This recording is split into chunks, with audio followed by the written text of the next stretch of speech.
It's your 7th class Hindi grammar book Amod. आज इस किताब से हम आज आपकी कक्षा का 7वां अध्याय सर्वनाम पढ़ने लगे हैं, जो कि हाफ ईयरली सिलेबस के दौरान आता है।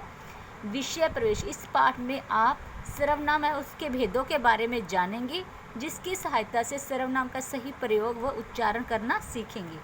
पहला क्वेश्चन बेटा, सर्वनाम किसे कहते हैं? संज्ञा के स्थान पर प्रयोग किए जाने वाले शब्दों को सर्वनाम कहते हैं, जैसे यह, वह, मैं, तुम, अपना आदि। पहला क्वेश्चन आप कर लो, सर्वनाम किसे कहते हैं, तो आपका आंसर यहाँ से शुरू है। सर्वनाम किसे कहते हैं, आंसर अब आदि तक। दूसरा, सर्वनाम के कितने भेद हैं, तो सर्वनाम के 6 भेद होते हैं। पुरुषवाचक सर्वनाम, निजवाचक सर्वनाम, प्रश्नवाचक सर्वनाम, निश्चयवाचक सर्वनाम, अनिश्चयवाचक सर्वनाम और संबंधवाचक सर्वनाम। पहला पाठ है पुरुषवाचक सर्वनाम। जिन सर्वनाम शब्दों का प्रयोग वक्ता द्वारा खुद के लिए या दूसरों के लिए किया जाता है, उसे पुरुषवाचक सर्वनाम कहते हैं। जैसे मैं, हम, तुम और आप, ये सारे वर्ड्स आएंगे पुरुषवाचक सर्वनाम के अंदर। उदाहरण, मैं घर जाना चाहती हूँ, इसमें पुरुषवाचक सर्वनाम मैं। आप कहते हैं तो ठीक ही होगा, सर्वनाम आप। तुम कब आ रहे हो, तुम। पुरुषवाचक सर्वनाम को आगे 3 भागों में बांटा गया है: उत्तम पुरुषवाचक, मध्यम पुरुषवाचक और अन्य पुरुषवाचक। पहले हम करते हैं उत्तम पुरुष।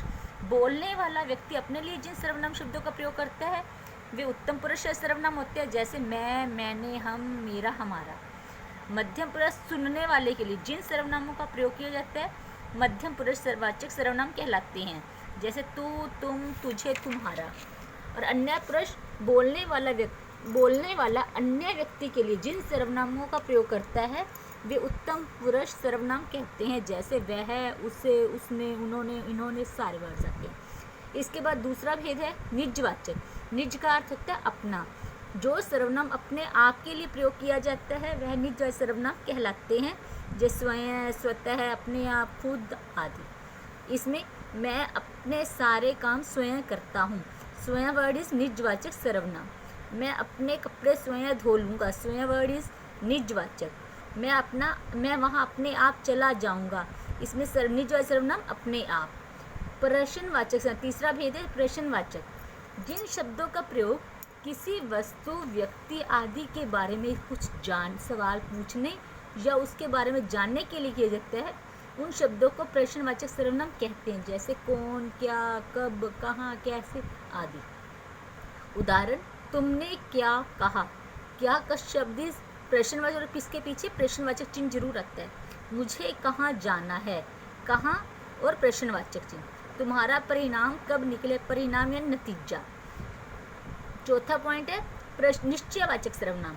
जिन सर्वनामों से किसी निश्चित वस्तु या व्यक्ति का बोध होता है उसे निश्चयवाचक सर्वनाम कहते हैं, जैसे यह, वह, इसे, उसे आदि। यह मेरा कलम है, कलम होता है पेन को। यह निश्चय। वह मेरा घर है, वह निश्चयवाचक। इसे कहीं और रख दो, इसे ऑल्सो निश्चयवाचक सर्वनाम के दौरान आता है। ये पुस्तकें मेरी, इसमें शब्द है ये। अनिश्चयवाचक भी सेम है। जिन सर्वनामों शब्दों से किसी निश्चित व्यक्ति या वस्तु का बोध नहीं होता वे अनिश्चयवाचक सर्वनाम कहलाते हैं, जैसे कोई, कुछ, किसी। बाजार से कुछ खाने के लिए ले आओ। कुछ शब्द इज अनिश्चयवाचक। किसी ने मुझे आवाज़ दी, किसी अनिश्चयवाचक। कोई आ रहा है, अनिश्चयवाचक शब्द इज कोई। लास्ट पार्ट इज संबंधवाचक। जो सर्वनाम एक बात का संबंध दूसरी बात से दिखाते हैं, एक बात का संबंध दूसरी बात से दिखाते हैं, उन्हें संबंधवाचक सर्वनाम कहते हैं, जैसे जो, सो, जिसको, जिसे, जिससे, यह आदि। जो सोया, सो खोया। इसमें जो और सो शब्द संबंधवाचक सर्वनाम है। जिसकी लाठी उसी की है, जिसकी और उसी की वो था संबंधवाचक सर्वनाम। जो जीता वही सिकंदर, जो और वही संबंधवाचक सर्वनाम। इसके अलावा कुछ संयुक्त सर्वनाम होते बेटा, अलग श्रेणी के सर्वनाम। ये अलग श्रेणी के होते हैं, इनमें एक से ज़्यादा शब्द होते हैं, जैसे जो, कोई, कोई ना कोई, कौन कौन, सब कोई और कोई और आदि। इसकी बस बेटा आपके सिलेबस में इतना ही लेसन है। इसके बाद हम इसकी बैक एक्सरसाइज करने लगे हैं। सर्वनाम किसे कहते हैं, पेज नंबर 43 पे हमने पहले ही मार्क कर रखा है फर्स्ट आंसर। सेकेंड, सर्वनाम के प्रकार को उदाहरण देकर समझाइए। आपने इससे सर्वनाम के भेद लिखने हैं और हर एक भेद की एक उदाहरण देनी है। पेज नंबर 43, निश्चयवाची सर्वनाम और अनिश्चयवाची सर्वनाम में अंतर। पेज नंबर 44, फोर्थ पॉइंट और फिफ्थ पॉइंट दोनों ही आपके आंसर है इसके।